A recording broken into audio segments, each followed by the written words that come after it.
I told myself I was just paying the price for my own sins, but still, it was too much to swallow. On that memory card, there were endless screenshots of Ahmed's messages to other women, voice notes, recorded calls, pictures, everything you could imagine.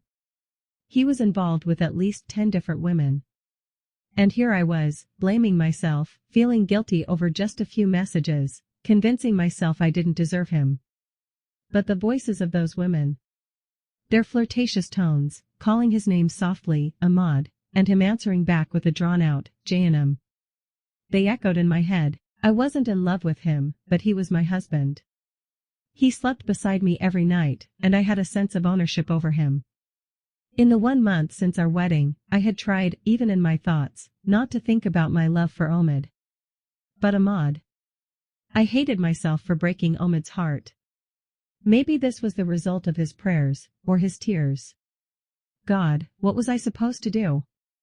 Who could I even tell? The next day, I acted normal with Ahmad. I went to my mother-in-law and told her. She said, good for him. For a man, it's not a flaw. You're the one who's a whore for accusing my son. I crumbled. I truly broke apart inside.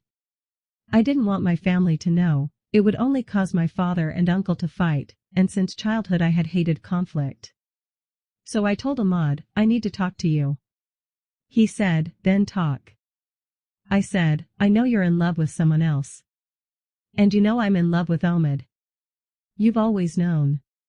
He cut me off. First of all, don't you dare say that bastard's name in front of me. Aren't you ashamed?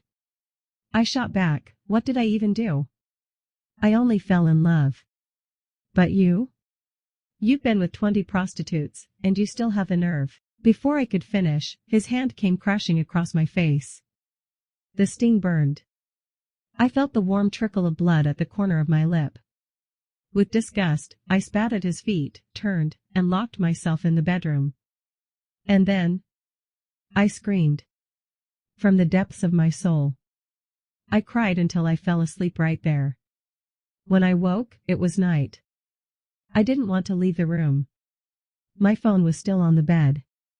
I picked it up, it was 7 p.m. 5 missed calls. 3 messages. All from Ahmad. I'm sorry. I didn't even realize what I was doing. I was upset. It won't happen again, I promise. I didn't care what he said. I just wanted to die. But then, for a split second, another thought hit me, why die? I'm only 20. I'm young. I'm beautiful. I'll make Ahmad suffer.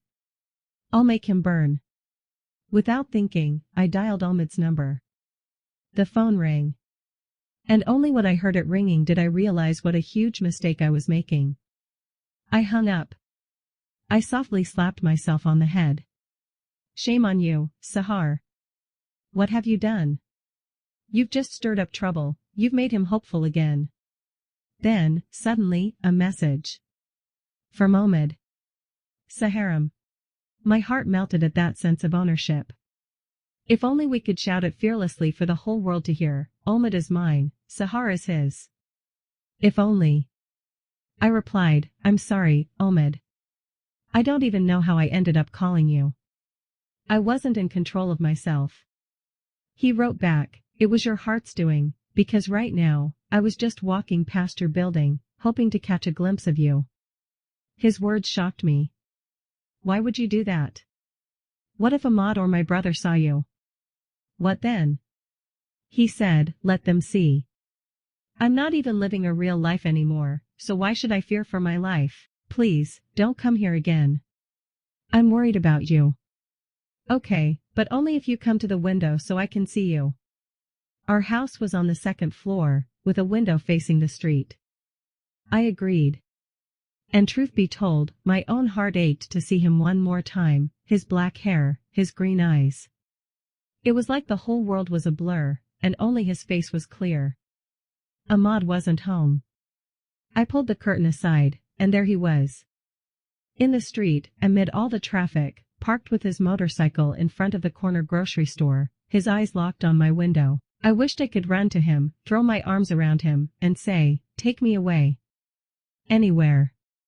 Somewhere no one can reach me. But I was a prisoner of fate, sentenced to life, or maybe life plus 1 day.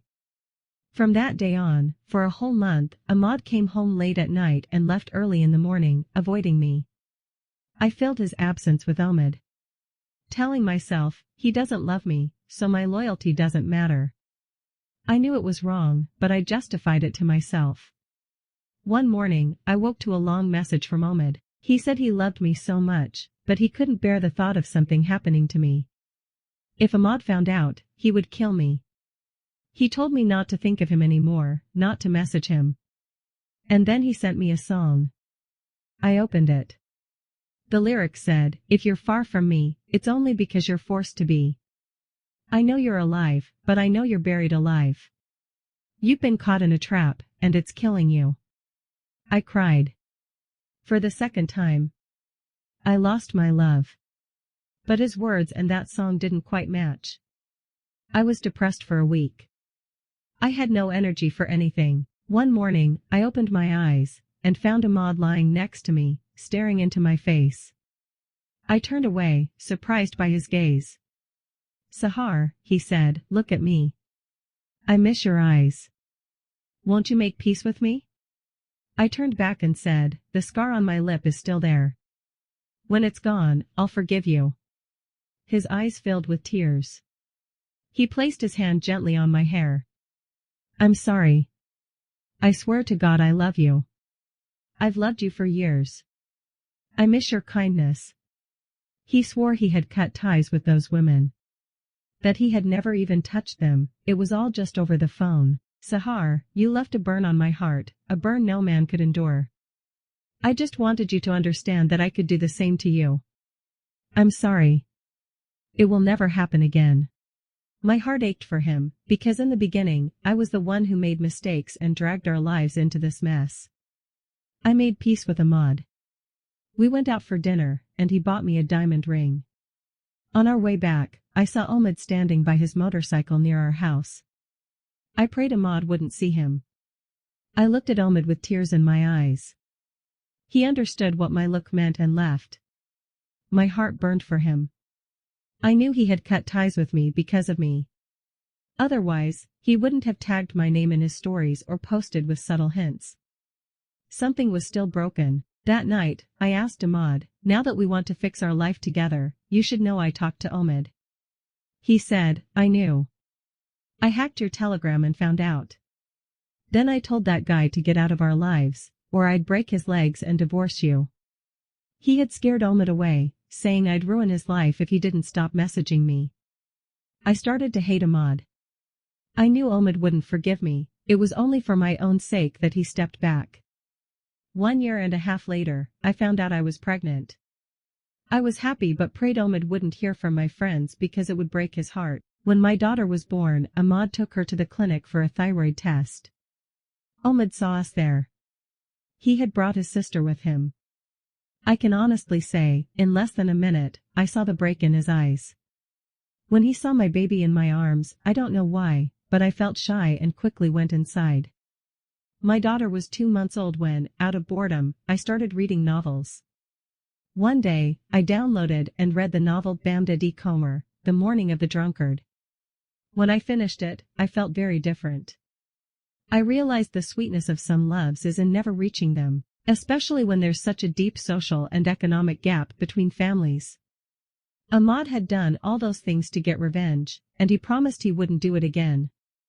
Until now, my daughter is 1 year old. I haven't seen Omid since because the coronavirus started and we didn't go out. But I always follow his posts and stories, and I know he still loves me. And I still love him. I will love him forever. But with Ahmad, I have a calm life, far from tension. And I'm grateful for that.